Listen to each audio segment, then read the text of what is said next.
Could you please pronounce your name correctly for me? Suzy Sikorski. And you and I met, what, 2014 when you came to the UAE? Is that right? It was 2016. I just graduated college. I got a Fulbright scholarship to live in the United Arab Emirates and was researching and trying to dig into the old art history of the country. And so we were connected through a mutual friend at Zayed University, and that is where our paths started. Okay, so no, wait, take it back a step. Something I love hearing people is sort of their backstory, their childhood. So, how did you even get interested in Middle Eastern art? A, but B, how did you? I also want to hear about how you got a Fulbright scholarship because those are astounding. Yes, so to paint you a picture, I am an American from New York. I'm not from Manhattan. I'm not from the Upper East Side, West. I'm from Long Island, capital of suburbia. Grew up there, a mix between a Seinfeld and Everybody Loves Raymond. I mean, that's my life in a nutshell. I love it, and it's something that I am so proud to say that I'm from there. And it's funny when you try to put the puzzle pieces together and to backtrack. And my earliest childhood memories are sitting on my boardwalk and looking at the boats that were parked before entering the harbor and right near JFK Airport. And that is the closest, let's say, to an international life that I had. My mom would travel to Western Europe and would bring home, stuffed animals from Germany or London, but that was really it. What got me into the Middle East was living in a post 9/11 culture. Very honest with you, earliest memories during that time, post 9/11, were very difficult for growing up in an area where, I mean, we weren't in Manhattan, but you had very many friends that had family, or we all maybe knew people that passed from 9/11, and it was in a way of addressing the wounds that this had caused the area where I was from. And I instead, my earliest maps of the Middle East were during this time, post 9/11, and I wanted to learn about the history and culture of the region. And it only started later when I was in university that I had a chance to learn about Middle Eastern politics and history. Took a sacred text in the Middle East. I took all these different courses to try and understand about the culture, met people from the region, and had just, coffee or lunches just to learn more of people from Morocco, Saudi Arabia, all over. And I only found out that Middle Eastern art was actually existing through my time. I interned at Christie's auction house in their post-war contemporary art department early on. Loved art, was learning about, I was studying international politics at Fordham University in New York, and ended up visiting an exhibition in Leila Heller Art Gallery in 2014, and heard an artist speak, an Egyptian artist speak. And it was the first time that I connected my interests in politics, history, art all together. And it was like this aha moment that this exists and this is an actual path that I want to take. I was overwhelmed, excited, sprinkled with youth and your ambition of what you want to do in life. And it was like, this was it. This is what I wanted to do. And the rest is history in terms of being washed up on the shores of Dubai and finding myself here 6 7 years later and never looking back. Okay, good overview. But let's take a step back. Actually, one of the things I'm interested in with a lot of people is basically how did they get made? So, were your parents creative? Did you have good teachers? Like, what was the thing that even led you down the interest in the creative fields? I would say my mom is very creative. It's not what she does as a profession, and it's very different. She's in insurance, but my mom is was drawing, interior design, fashion. I was very much well acclimated to, yeah, I meant interior design. I though was always so crafty. My father owned a printing company, and I was actually exposed at a young age to all the facets of the printing industry. So I was obsessed with bookmaking, paper. Imagine as a kid, you had full access to any type of paper you wanted. I had a business card since I was like 5 years old. I wanted to be a doctor. I had a doctor business card. I had shiny holographic paper, colored, and I would construct homes out of paper. I mean, I made my inner imagination was through, being at my father's printing company, and being able to go, if I could, be assisted by an adult and go in the back and see the Heidelberg printing presses and, the massive cutter. I used to call it the chopper, and I still don't know what it's actually called, but I used to say the chopper that would cut like 1,000 sheets in one full swoop. And this was like my playground. Often called a guillotine cutter. Yeah, a guillotine cutter. Yeah, it was. And I still, when I smell ink, I have memories of my father's printing company. I felt like I was part of the crew. Sure. When I smell sherry wine or sherry, I don't even know what sherry is. Wine. When I smell sherry, I think of church because that's what the wine that my dad served as a minister. He used sherry as the communal wine. So yeah, sense memories are very strong. Yeah, yeah. All right. Wait. Now you said you did an internship at Christie's. I did an internship. It was very early on when I was just learning about art, 2013 of the fall, and I interned at the post-war contemporary art department. It was my first like, real exposure to art, and it was an amazing opportunity to be able to work with the team there and prepare for their sale. There was a triptych of Lucian Freud that was sold that year. I was sick. Ironic enough, it's always that moment. I had the flu literally the day of that evening sale that I helped at least be part of the team to prepare for, and I was sick, which was so frustrating. There was a dog, a balloon dog from, why am I drawing a blank? Jeff Koons. Yeah, there was a Jeff Koons orange balloon dog that was sold. It was a really exciting, and I helped write a part of the piece to a Warhol 1964 flowers. So it was a very interesting exposure for me. And I won't forget it. I worked with a team that was at the time Amy Capolazzo, who's now at Sotheby's, was there, and she had told me, I was at the time mixed between studying in Morocco or Dubai, and it was almost this sense of just like go for it, take a chance, travel, and I did, and I went to Sharjah for my junior year. I didn't go to Madrid, I didn't go to London. I went all the way to Sharjah and had the most important turning point in my professional exposure to the region, my personal life. I mean, it was like a whole coming of age in one full swoop back in Sharjah.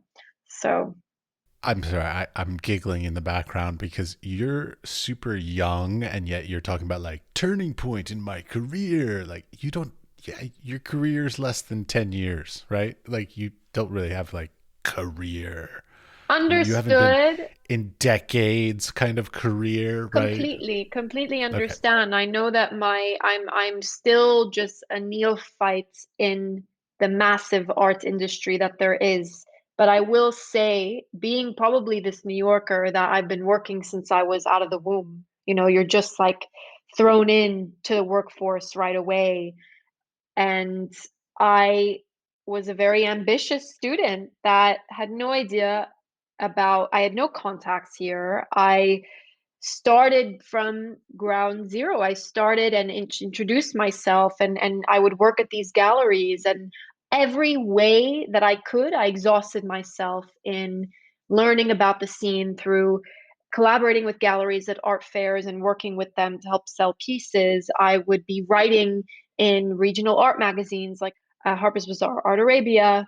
And I started this Instagram at the time that was just a way to remember artists' names. I mean, for me, Mohammed and Ahmed are not the Joe and James of the US. And it's like it was a completely different language. I was learning Arabic at the time, but it was more of, I mean, I was deepening French, but Arabic was very new to me.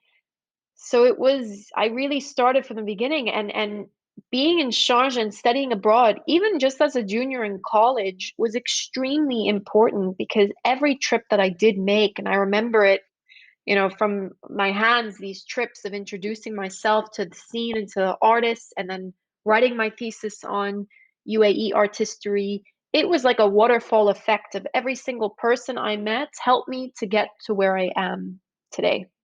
Indeed.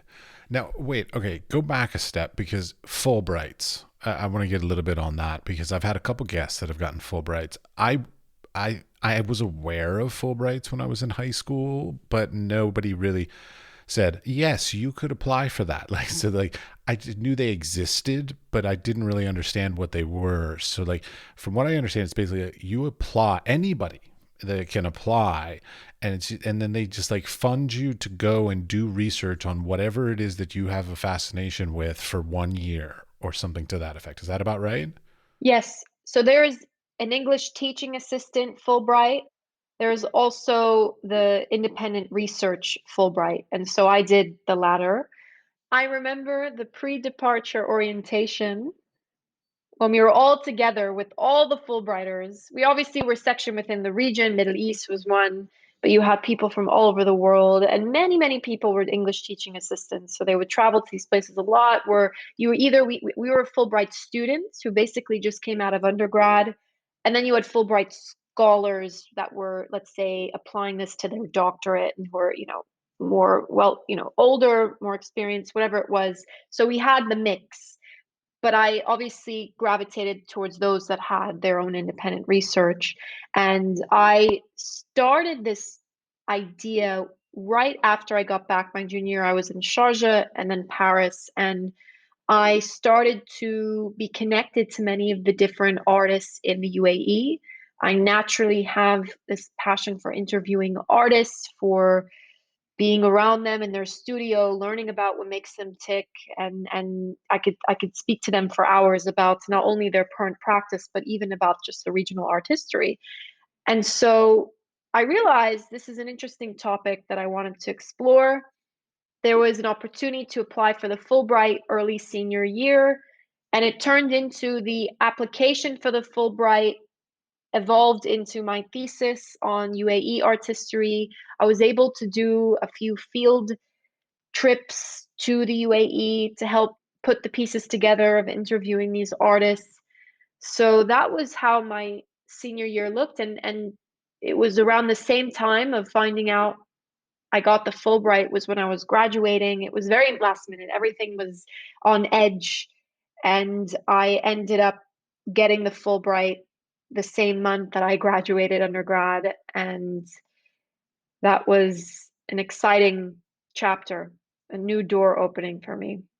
All right. So then you land in Dubai and you were a bit lost. This was when I met you, but you pretty quickly got your sort of a sense of what you wanted to do. And you've ended up creating this thing, East Art, which is its own online digital platform. And in the process of doing that, you also got yourself a job working at Christie's in Dubai. So kudos on both. But let's start with East Art. So tell us a little bit about what that is and what's its sort of mission. So, as I said in the beginning, MIDI Start started initially as an Instagram, but in a way, I loved Instagram because it was almost forming this archival documentation. In the beginning, I actually started it and would use like iPhone apps to Photoshop artwork in my current surroundings. I remember like I was laying down on my couch and putting Hadieh Shafi and her works in the sky and her like circular scroll works. Like this was the initial, it was like this artistic experimentation. It was my own project, mind you. Fast forward to now where I was studying abroad. I'm starting to document the exhibitions I'm seeing all under the umbrella of Middle Eastern art. Once I got the Fulbrights, I realized that the basis of what I wanted to do was interviewing and documenting all of these pioneer artists from the UAE, and of course, expanding to the Gulf region. It's a personal interest. I do find, naturally the cultures are very intertwined. And for me, I loved learning and documenting about these early stories of when these art scenes were starting and the challenges and how that happened. So MIDI Start was a way to publish all of the research that I was doing with the Fulbright. It was a repository of the short films I was creating, the interviews I was creating, the publications I was working towards in terms of writing for these regional art magazines. That was what MIDI Start was. And then it evolved of not only putting all this documentation, but also putting critical analysis and applying it and grounding it in regional modern art history, which was reinforced through my time working at Christie's. Part of the fun of like talking and catching up with you and talking to you about this is that I know you in a passing-ish kind of way. We've run into each other for almost a decade now, kind of thing. But like, I would love to hear, because like you are a young, successful person in the arts, and I look back on my career and I'm like, well, fuck, I obviously did something horribly wrong because she's way ahead of me. So as a listener to this podcast, I would be like, oh, I need to listen to this person because they did something right that me as the host, did wrong. I can only tell you, Matthew, my ethos to how I'm living right now. You know where I am. I left my whole family, moving halfway across the world, not knowing anyone from the region. I have a distant relative in Portugal who I could say maybe is a halfway point, but I haven't, we haven't met. My closest relatives are New York and New Jersey. And there is something, a drive in me that is keeping me here. And I can only tell you it's not an obsession, but it is my passion. It is what keeps me here. It's having interviews with artists, finding commonalities in cultures is what drives me. It's what keeps me going. It's what makes me feel this eternal child and questioning of feeling similarities or feeling curiosities and exhausting myself in asking questions and putting puzzle pieces together. This is what keeps me feeling human. Now, but you said that MIDI Start ended up being something where you could sort of quantify some things, sort of statistical data and things like this. What kind of outcomes have you gotten from that? Because for the listeners, like I also lived in the United Arab Emirates for a while, and it's a tough region to get concrete data in. Like you can get stories, you can get like, oh, so and so did something at some point in the 70s kind of thing. Like it's very hard to get quantifiable data from, at least in the UAE. So, what have you been able to sort of garner from all your conversations? Well, I mean, in terms of, I would say I shy less from statistical data as more as understanding the overarching numbers, like a numbers in who was practicing art at the time. It was such as like in terms of how you quantify the research that I was doing, particularly in the UAE, there was very few artists that were practicing artists, let's say in the 70s and 80s, and very few women that were practicing at the time. There are, and those that were, like Dr. Najat Maki, Mona Khajer, Fatma Luta, they all have very unique stories as to how they sustain and carry the momentum in their practice, all in very unique and different ways. What interests me the most was understanding what made an artist successful, in understanding why they were successful, whether it was the works, the compositions that they created, what they were inspired by. When I speak with many locals here, works that are more historical classical compositions of, let's just say, Bastakia. such as Abdulkader al-Rais, which might not have as much demand, maybe as much demand internationally if you look at it, putting it, let's say, in an auction setting for now. Mind you, we have in the past, and it's been well received in many instances. But I'm telling you, on a level of human connection, when you have someone from the region looking at a work that references where they were from and where their families were from, it's an immediate connection and immediate gratification of this reminds me of my home. And so you have artists that did that, and you have had artists that did that, and then you had others like Hassan Sharif that were jumping in the desert and using found objects and pieces from the garbage and constructing these monstrosities that to actually security guards threw out the works because they didn't know what it was. I mean, there was a massive gap in the society of what contemporary art practices were, what performance, installation, that type of work. But it's a very interesting mix between those that prefer the traditional classical compositions versus those that like the installations and the performance art and all of that. But I think that was most interesting. And in my thesis for my undergrad, I really wanted to choose and pinpoint, certain artists that flourished during particular times and why, based on what they were producing. So that was most interesting for me of seeing why certain artists gain more recognition during a certain time. Mohammed Kazem, based on the changes of the landscape of the UAE, started taking photographs of himself and flags behind a changing landscape of the UAE, which was interesting. And he was taught under Hassan Sharif and was doing a lot in terms of measuring his body or measuring himself, which is something that Hassan did as well. But it was interesting for artists to document the changing landscape. And Abdulkader al-Rais also did it as well in his work. And then you had artists that were influenced by nature and by their studio space was outdoors. Mohammed Ahmed Ibrahim was part of that five group that was started in the 90s.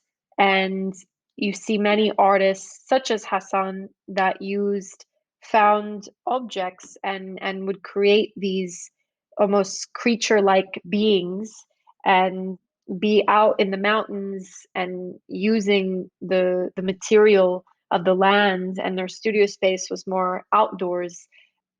Okay, but I always found it like keep in mind. So I was there, and I was teaching my students, and there was a difficulty with the acceptance. I don't know if acceptance is the right word, but the appreciation slash purchasing, collecting of Middle Eastern art outside of the Middle East. Like it seemed like it was very much, but and don't get me wrong, every region is sort of the same. Like Americans collect American artists, Europeans collect European artists. Like so, it's not.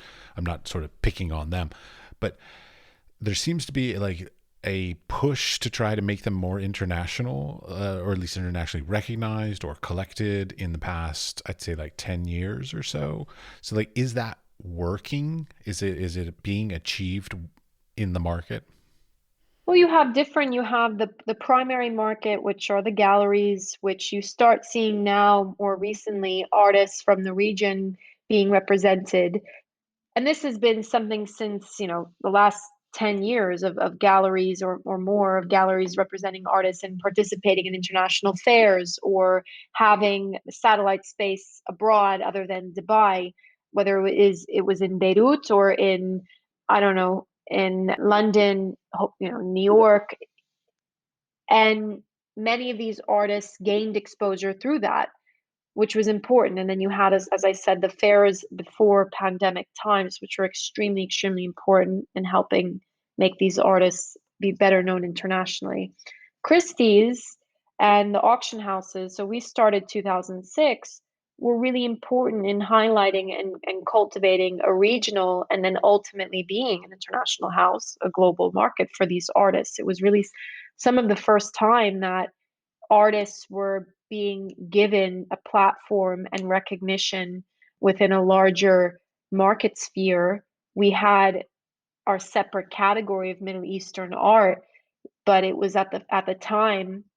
Now everything is more digital, but you had still these live sales, but it still was part of this larger international recognition, let's say, of the Middle Eastern artists.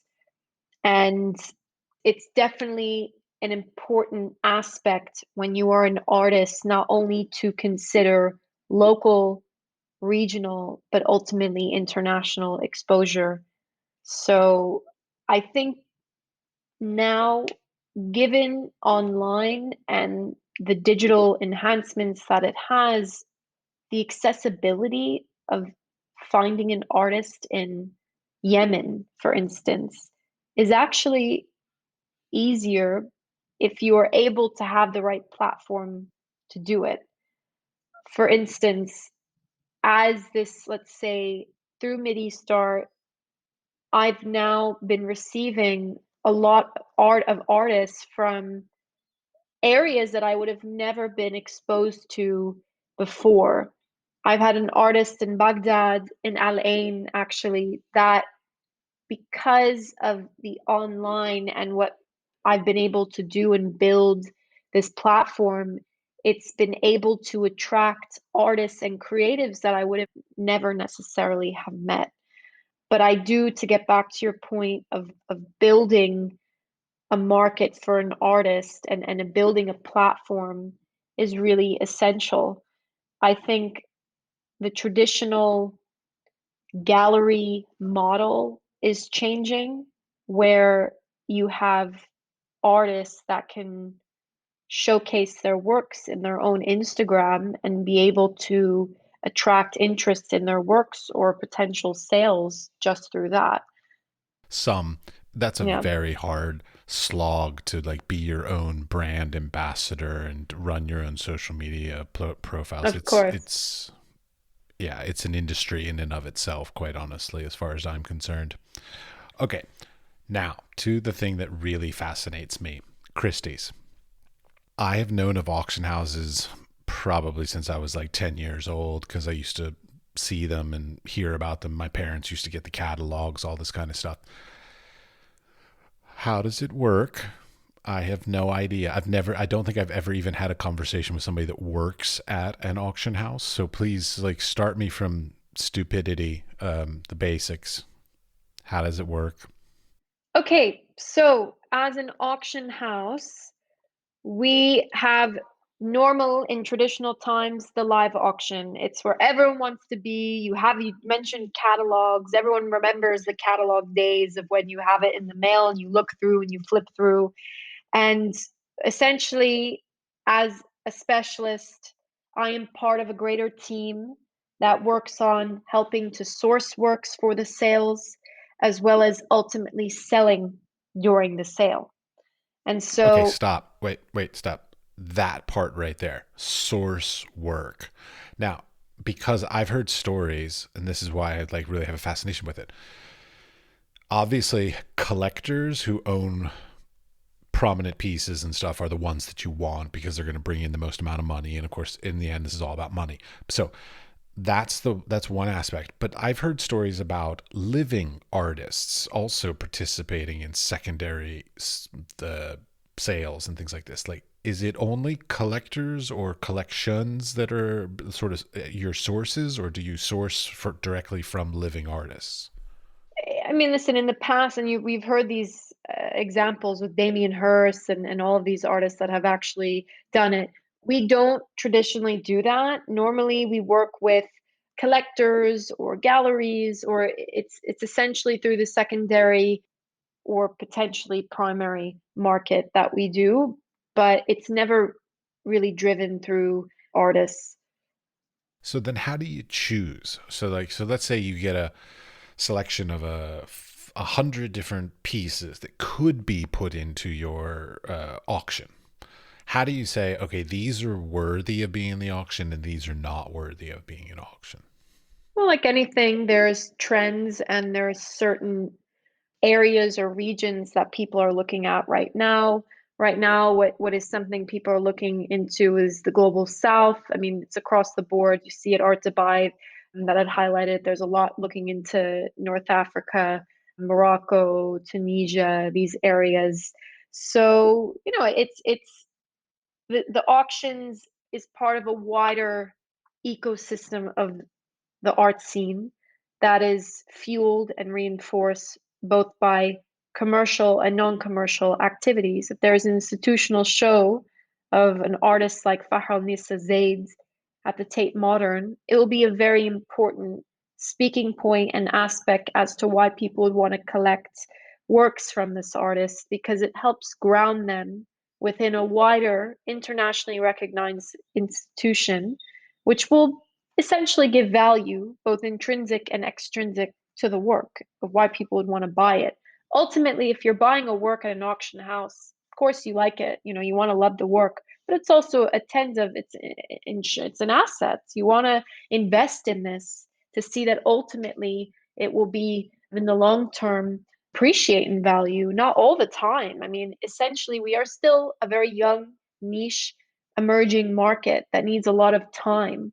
But you would like, if you're buying a work of art from, let's say, an Egyptian modern artist, you're assured that what you're paying for has strong value, because whether it's recent prices, but also in looking at and educating yourself and looking at like what Egyptian modern art was to the scene and how that has impacted and formed the foundation, let's say, of modern Arab art, in the same way that Iraq has, or Lebanon, these art communities and these very important artists that have been well integrated, or that were working alongside many important artists in Paris, in London, at the turn of the century, in these modern art circles.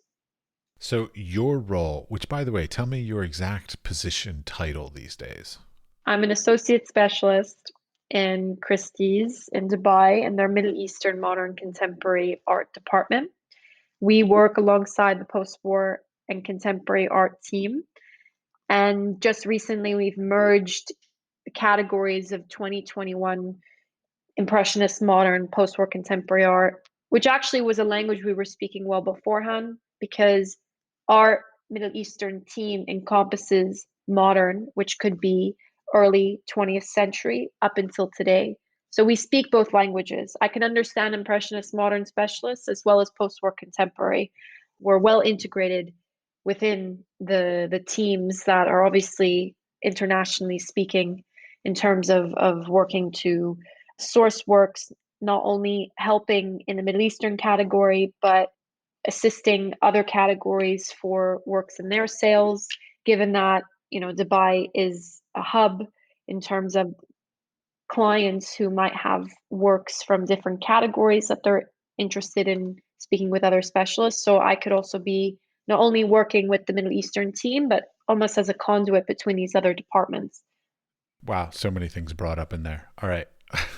So when you're okay, so let's go back to the let's say you okay, so you had the 100 pieces that could have been in the sale for that season. You've edited it down to how many pieces end up in your general season? Depends. It could be 50, 60, 70, but at the same time, we had over 100, 120, two parts to a sale before I was there. But since I've been, it's normally under 100. Yeah, it varies. Well, see, like, okay, because me, I'm all I see are the press releases about the things that sell for hundreds of millions of dollars. But those are more or less those are the rarity in the auction houses, right? I mean, it's you'll have like 90 things in a sale that are going to sell for moderate price points, and then you might have that one, maybe two that sell for outrageous points. Or is it? Am I getting it wrong? No, it depends. You will always have a star work or two in the sale that's a highlight piece. We had our auctions in November and did very well on two works, broke the record for Samia Halabi for close to half a million US dollars, and Mohamed Belahi, a Moroccan artist. Both of those works did well, and it was a great highlight. Other works did also well. They could go above the high estimate. So essentially, to backtrack, so you understand, when we consign a work, we speak with, let's say, the collector who has a work, and we provide a value for that work, which let's say is 100 to 150,000 pounds, that we decide to price the work, and we put the work in the sale. The work is part of, let's say, a 60 work sale, and we help market the work. We have a digital e-catalog. We have it, let's say, in a viewing room. We help this story tell and narrate the work, which I think online has it presented a very unique opportunity to really dig deep and share further texts and details about the work. Because when we had the physical auction catalog, there was always, let's say, a page limit, and we had to adhere to a certain page limit, and now we have full reign to help share more details about the work, which has actually been helpful for us. How are those evaluations done? So, like, I mean, a collector comes to you saying, "Hey, I want to sell this piece." They could probably say, "Hey, I paid this much for it back then. I believe it's up to, now valued at this." But like, how do you come to that? Like, I've always wondered, like those minimum bids and the estimated amount of money. Like, is it the collector that sort of dictates that, or is it the experts at Christie's that dictate that? It's a mix of different factors for us to value a work. Of course, you want to know the purchase price that the collector paid for the work. You want to know the primary market for the artist, if it's a living artist or even, a deceased artist, in terms of what their price points are from galleries. And you also want to take into account recent sales of what recent comparable works are selling in the past sales across the board, across all different auction houses, taking into advantage the economic situation at the time, or getting a feel for overall the appetite of what people would be paying for of the work. So walk me through a day in your life. So the life of I forgot your full title because it was ridiculously long. Could you Associate shorten it down? specialist. Thank you. Day in the life of an associate specialist at Christie's. What do you do? Sit around, have coffee, chat with some artists, maybe meet a few collectors. Yeah, I wish the artists were part of it, but the artist is like after Christie's, because my normal interactions are rarely with artists for Christie's. It's more of my Mideast art life. I deal a lot with we work with building the sales, reviewing works. We could consider doing valuations. There's different aspects to how auction houses function. We have our auctions that we do, we have private sales, we do valuations for clients who, let's say, have a multi-category valuation, and we provide a package valuation for the client.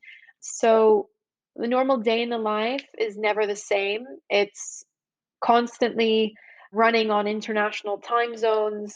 So it can get pretty interesting in terms of the day to day. I'm constantly plugged into London, which luckily is now a 3 hour time difference, but London, New York, even the West Coast in the US, and also even sometimes Hong Kong. So it's a constant roller coaster of dealing with different time zones, speaking with clients about works, speaking internally with the teams, understanding, gaining insight of the market, meeting, of course, with gallery owners, going to fairs normally, and doing field trips to these different areas in the normal circumstances before COVID was extremely important to understand the different micro markets or the different regions, going to Beirut, going to Istanbul, going to Cairo, Kuwait, Bahrain. These were all places that essentially post quarantine were really, really important in terms of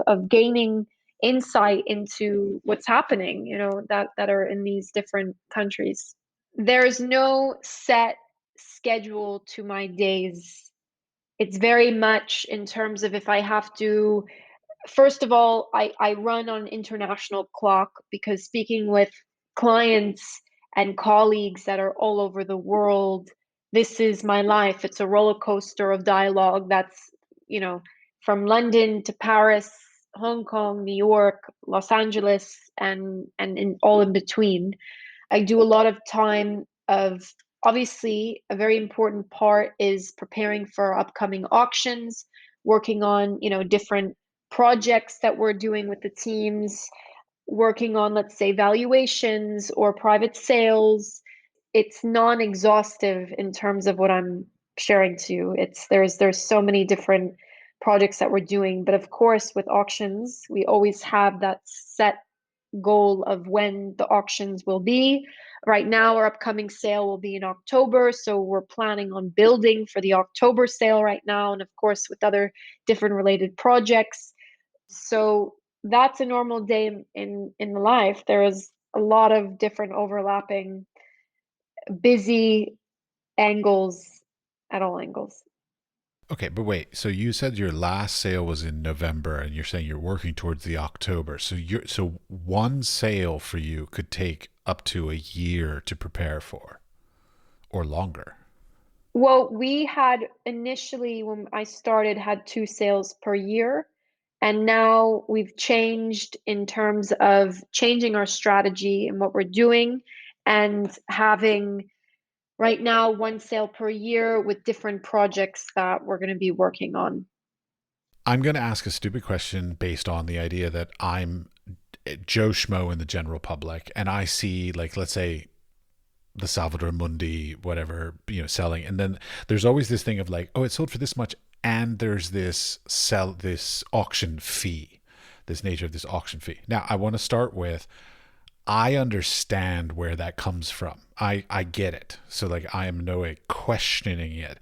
But I would imagine that a lot of people in the world are like, what the fuck is this like 20% that's added on to the end of the whole thing? Do you have a way that you could sort of explain why that exists for people that maybe don't understand it?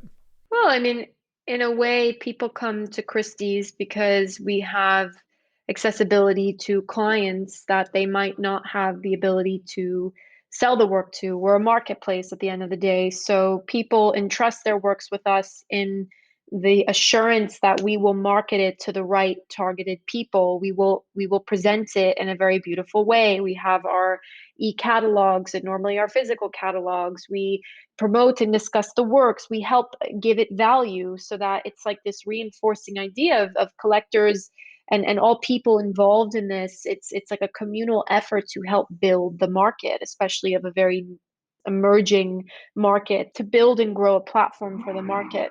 So in terms of why the premium would be added, that's a way of looking at it. We're helping in terms of marketing the work and finding a targeted buyer on a specific date. Do you know what I mean? Like, you can be assured that by consigning in this sale, it you will hope that the work does sell, because of course there are times when the work doesn't for different reasons. There's a whole factors in play, but more or less you know that at that time, that is when the work will sell. Beyond that, it's just also like you all have overhead. You have to pay to have designers design these online catalogs. They Hmm. have to pay your salary. You have offices that you have to pay for and air condition and do all these things too. I mean, you're a business, and if the sale price is the sale price, it's like you still have to make some money, and you can't take it out of the sale price or people won't Right. appreciate that. So like, I get it. Don't get me wrong, so like, I'm on your side, but a lot of people I talk to are like, what is this extra thing? And I'm like, it's not an extra thing. It's just a thing that's there. It's the price of doing business is really what it is. Yeah. Middle East art. All right. So the first thing that when I think about your work in the Middle East art, so you're from New York, you simply have an interest in, let's call it, Middle Eastern art. You ended up in the UAE. Why the UAE? Like, there are some other great historical, rich cultures in the Middle East. Why the UAE as this sort of focus of this? Well, it was to be honest, I spoke with a professor when I was right before I was about to go, and I told her my dream was to work in the market. And I actually years ago wanted to always be a specialist at an auction house, and I told her about it. I was supposed to live in Morocco, And she ended up saying it's better to go to Dubai. It's the hub for at least the market of the region. And you can always go to Morocco, but in terms of understanding the greater market at play, go to Dubai. So I did, and that's where but I didn't go to Dubai. I went to Sharjah because the only school affiliated with the UAE was AUS in Sharjah. And so that's how it all happened. But I wanted to share another aspect of what MIDI Start is, because the digital component and how I've curated my stories and how I've cultivated a personality, I find now through the many projects and the curated posts that I've done on the Instagram itself. I have a website component. People really feel like they know me. And it's probably the same way as you when you listen to your podcast, as I've done. You feel like you have a sense of who this person is. And for me, people who I have started to be in contact with recently, they feel like they're like, we love what you do. We know exactly what fuels you. Your storytelling, you're creative and you're crafty, and how I run MIDI Start is essentially through storytelling. And I have a lot of different posts that I do featuring artists from the modern times and old archival photographs, helping to educate and form a narrative and an archive of the older art scene. I do studio visit features where I show an artist in their studio with a quote from the artist. I did a big quarantine series during the whole pandemic, sharing just artists and their quotes of whatever they wanted to share. I do posts that are combining Middle Eastern and Western artists and finding parallels visually and conceptually in their works. It fuels itself, you know, it's like a constant archive that's building on my current research that I'm doing. And my time at Christie's, to get back, actually helps build a foundation for my knowledge of art history of the region, understanding who are the most important artists and collectors who have helped be patrons for the artists, both regionally and internationally. So this has helped form a basis for me to really be critical and understand what is good art, both from the Arab world, from Iran, the diaspora, and it's really important and has formed a good way for me to identify and put feeders out as to which artists that we should really be looking into, which artists that were traveling abroad, well informed of the international art scene, but also addressing very immediate local concerns of their respective communities in Damascus, in Casablanca, in Baghdad, in Dubai since the 60s, 70s. You brought up a point that I have been harping on since I was teaching in the UAE, which is when I had my students, I used to my students were all female Emiratis. So just a basis for those listeners. I always had an issue with the fact that when they put their work out into the public, they would define it. They would self-define it as Muslim female art. And so I have this question because, like you just said, what makes good art? But yet, I feel like, and this is not, again, not specific just to the Middle East, because people are doing this all over the world, where they are saying, I'm a queer American artist, or I'm a whatever, giving these little subcategories of things. So, like, why is it that, like, let's say in this case, because I'm talking to you, Middle Eastern art needs that additional thing of saying, not only is this good art, but it's good Middle Eastern art? For me, when you read and research a lot of these older artists from the region, they did not want to be categorized. They did want to understand maybe what forms the basis of art from their regions, understanding how do they blend their experience and formative years studying in Paris or London and then coming back and trying to apply their cultural and indigenous roots within the work that they're producing that might also be of a language that could be interpreted internationally. These were the debates that were going on when these artists returned, when they came back to Beirut or to Baghdad, to Cairo.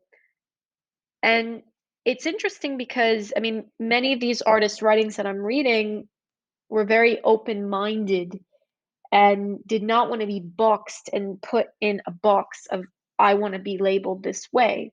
At the same time, though, why, let's say, with a category like us in Middle Eastern art, we need in a way to help build and cultivate the regional art scene. And you cannot just do it from 0 to 100 and throw in these artists that have not, let's say, had a sustained yet continued market within the region. And so that's why, let's say, the Middle Eastern art category is so important right now to help build on. That's reinforced and fostered by a growing scene within the region. It's tough. I mean, I'm not it's not a light conversation because It's not. This is not a light conversation. at this point it's turned kind of dark. Yeah, I know, but it's fine. The but But like why? Because I'm crin it's not easy, Matthew. It's not easy. Like, it's not easy. But I mean, the tough questions are the most interesting questions. How do you take something that is sort of self-segregating, like, and it could be anybody. It could be a Berlin artist, a Norwegian artist, an African artist that sort of self-segregates, saying I'm an African, what, or a Ugandan, this kind of thing. So like, I have this issue of like, okay, let me take it back a step. I have this issue that says the arts world is already a niche thing in the grand scheme of the whole world. Then within that niche of just people who either produce or collect or are interested in the arts, then we start segregating ourselves even more. So only people that either produce or make Asian art or African art or Americans art, whatever. And then even within that, we even get more segregated, like feminist art or black art or whatever. Like, and I personally feel that that is detrimental to the art world as a whole because we're already small and we're segregating ourselves even more. I would love to see us try to simply find a way to be more on merit of like, it's good art, period. I don't care if it's good art from Europe or Asia or Africa. It's good. It's skillful. It's, quality, the concepts are whatever. But we seem to be adding more layers of separation by giving all these additional elements of like now, like I have to define myself as like what, a cis man. I don't even know what the thing is, but there are all these extra things, and I feel like it's hurtful to the art world to continue to do this kind of stuff. But I'm a utopian kind of person. Like, I want us all to get along. yeah, That's my 2 cents. There you go. it's interesting.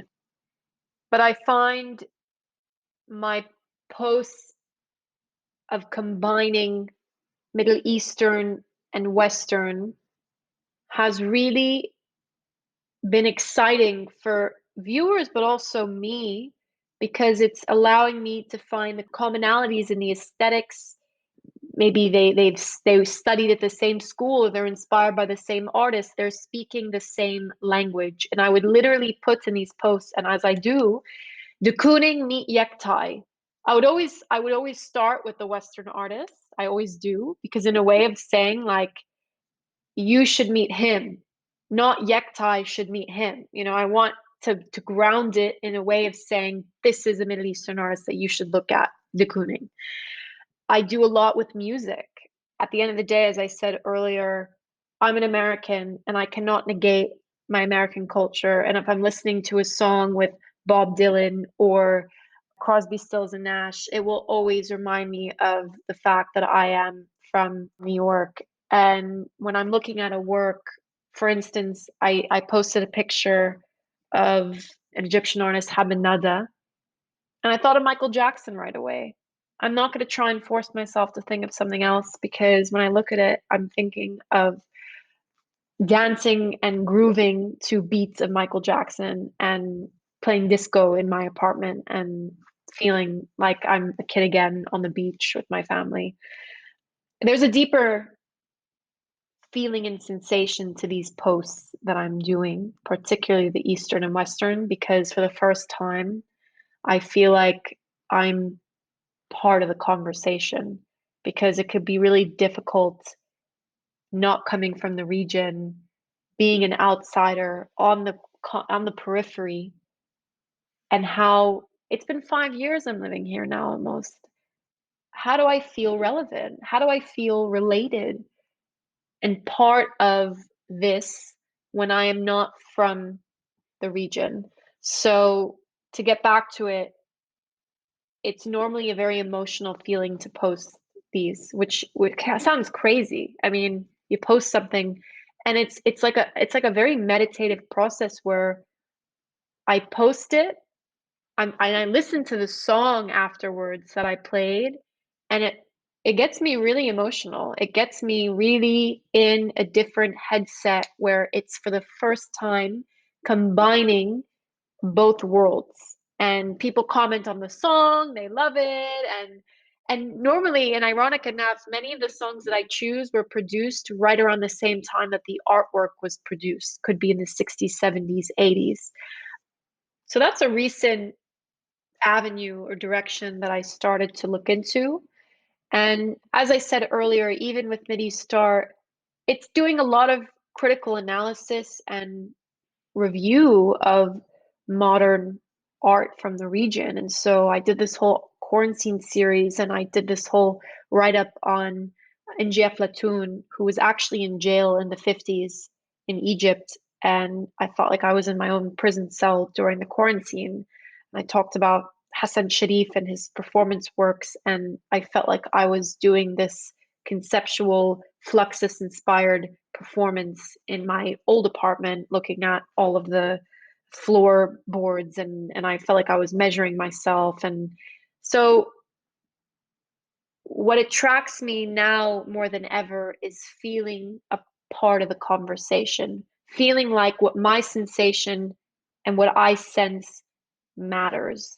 And my participation in this appreciation of the work, whether it's through music, through writing. I'm a creative writer. I have books that I've written personally, sharing this. I sometimes feel like I'm internalizing an artist deep down because the girl that was creating miniature books when I was a kid is still the same today. And if I'm stressed, I create books, like mini books. Nice. Okay. Two quick questions. Do you have your own art collection? Ironic enough, only of artwork that artists have gifted me. Nothing yet, which is coming at a good point because I do feel like I want to start investing maybe in a work on paper, something small, which I do feel I want to invest in a work on paper because it's a very intimate process. It's a very delicate material that I would like to, and more or less the price point is always a bit less than a work on canvas, so it has its but there is this sense of intimacy when you have work on paper. I believe that a works on paper is the sort of the entry level for starting to collect because it's more affordable in general. You can get something from a bigger named artist that is a better price point. Yeah, I mean, same with photography versus like paintings or sculptures, kinds of things. Also, works on paper, entry level kind of stuff. Nuts and bolts. I want to hear. Okay, so you are a full time employee at Christie's, but you have this. We'll call it at this moment passion project of Mideast art. How do you find the time or the funding to be able to pull that off? Because a lot of people in the world, they have great ideas, but it's being able to allocate or choose to put that time and that energy into it. What's your rationale slash funding model for that? The secret recipe. I think since getting my Fulbright and being here on my own, having to schedule my days when no day was the same, building something from the ground up, being creative about it has helped me. And I think with the Fulbright and with the quarantine, I almost just reverted back to my Fulbright self. I was able to be on my own and be in a room and figure out what I wanted to do and map out projects that I wanted to do, interviews with artists I wanted to do, mapping out collaborations with different art institutions, doing maybe podcast series, or I did it with the UAE embassy in Washington D.C., a artist interview 4-part discussion with interviewing artists during this time. I'm very curious and how I find the time. And as I started earlier, it is my passion, Matthew. And so I will always make time for it. It's not something that, it's like another job. It's part of me, and the friends I make and the people I surround myself with are part of this art community in one way or another. They appreciate art, they are artists, they're curators. So there is no right way of telling you how I'm scheduling my Mideast art. If I feel like I want to share to my audience what I'm feeling, I'll craft a story. There is no, I wish it was easier said than done. And I've tried it of saying Mondays, Wednesdays, and Fridays, I'm going to do this at this hour and I'm going to, no, like there is so much chaos to the days, especially getting out of this in still semi quarantine. But I will be honest, I mean, there was a point, it was a rough patch after I got back. My father had COVID, he was doing okay now, but I really sought connection and dialogue with people. And I started to post questions on my Instagram. Literally, what is missing in the art world, or what are your top 3 works that you'd want to invest in, or whatever it was interesting questions. You're out on, you want to have dinner with an artist who's deceased or living, who would you want? And the amount of interaction, people really engaged with the content, and it was interesting. And so I'm at this point just experimenting with what gap needs to be filled, what's missing in the art scene. Maybe it's critical discourse or questioning, or am I doing this right? Or, yeah, as a perfect example, I mean, people to people connection and asking these basic questions that are not being addressed.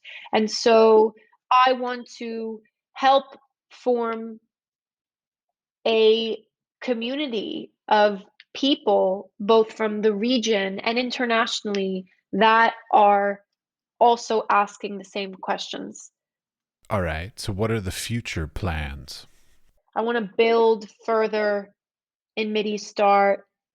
I want to interact with artists and start speaking and having discussions of artists and artists together, and be part of the creative process and actually feel like I'm part of the conversation when artists are producing their works, and being part of their inner process, and helping. It's like I want to be in the studio digitally now when they're producing art. I want to be part of that conversation. Mind you, it's a very intimate demand. A studio space is a very private space, but I have been blessed with connections with artists that have invited me or feel comfortable with me being part of this very private process of producing art. So going forward, I want to build on these conversations with helping artists meet other artists, or helping artists meet collectors, or helping artists meet other artists from around the world, and helping widen their exposure and their understanding, and their building a network and a community of people that are interested in learning about artists from the region. it's all based on the focal point of the regional scene, and then sharing this both in terms of the contemporary practices as well as the modern art history, which is something that needs a lot of work and tender love and care in helping share and showcase the breadth and diversity of the regional modern art history here. Well, the reason why I ask is because I remember at one point there was a conversation with you about like making a book of the history of the arts in the UAE, and I'm wondering whether or not since that conversation, which was many years ago at this point, whether it's transitioned. Is it more about videos and recorded conversations versus some sort of like tangible book product? Of course, the book has been on my mind since the first time we spoke, but I've gone through many iterations of when I want this to be published and when do I feel my research and my outlook and insight is mature enough to indoctrinate it within this book. Right now, and as we all are transitioning to digital world, I feel right now my preferred medium is posts online because it's an easier way to get it across rather than wait to publish a book. I'm not negating the fact that a book is on my radar, but I do feel right now I'd be more keen to consider like a digital ebook that's a smaller book versus doing a massive research book right now. And as I said, I just don't feel, I feel like every threshold that I'm crossing now is opening up 10 more questions or in interests that I would be interested in looking at. If you spoke with me 5 years ago, I would have wanted to just highlight my interviews with artists from the UAE. Then it evolved to artists from the Gulf, then the region. Now I'm interested in building bridges between artists from Asia and Syria to London to Berlin to New York to, like it's changing in terms of what is interesting me. And as I said earlier, what's very important is that sense of feeling relevant and part of that dialogue. So, could you give me three names of contemporary artists that you think are noteworthy or that you're watching these days? Three artists that I would recommend people to follow. Meita Abdullah, Emirati artist based in Abu Dhabi. She deals a lot with painting, but also with mixed media, and tries to channel the inner subconscious, inner fantasies within her works. She's running with a bunch of other artists in Abu Dhabi, Bates 15, which is like an artist incubator, homegrown to help build and bridge the gap with artists connecting with other artists. Mayfa. Jordan Nasser, Palestinian, I believe Palestinian Polish artist that is dealing with embroidery in his work. He's based in New York and is utilizing the Palestinian tatreez stitch, the cross stitch that you actually stitch in his works. I did a studio visit with him and it was really interesting to be there. And instead of paints and paint tubes, it was embroidery and stitches in fabric.